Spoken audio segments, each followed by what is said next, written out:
জয় বন্ধুরা, blog and travel চ্যানেলে তোমাদের স্বাগত।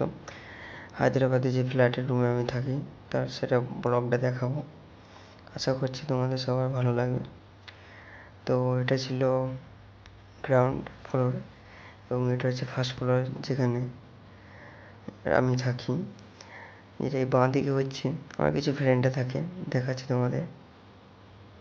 এটা হচ্ছে ব্যালকনি এবং এটা হচ্ছে বেসিন, কিচেন, এটা ওয়াশরুম।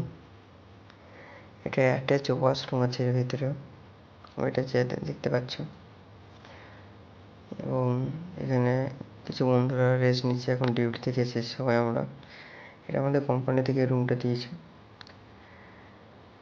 তো এখানে এখন সবাই মোবাইল দেখছে ডিউটি থেকে এসে। এটা একটা ভাই, এটা এই ব্যালকনিটা আমি বসে থাকি। এই জল হায়দ্রাবাদে এই সময় এখন জল পাওয়া খুব মুশকিল, গরমের দিন এলে আর জল থাকে না, যখন আসে তুলে এরকমভাবেই রাখতে হয় আমাদের। দেখো ভিউটা কত সুন্দর লাগছে আশেপাশে।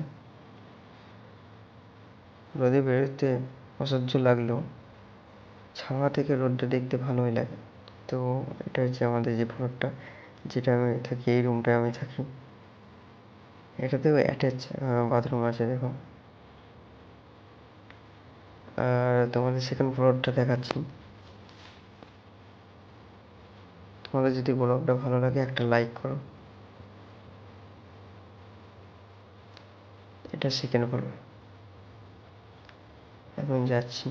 দেখো ভিউটা কত সুন্দর লাগছে, আকাশটা খুব সুন্দর লাগছে আছে।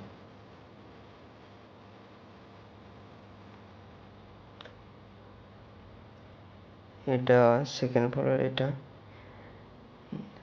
প্রথমে তোমাদের ছাদটা দেখাচ্ছি।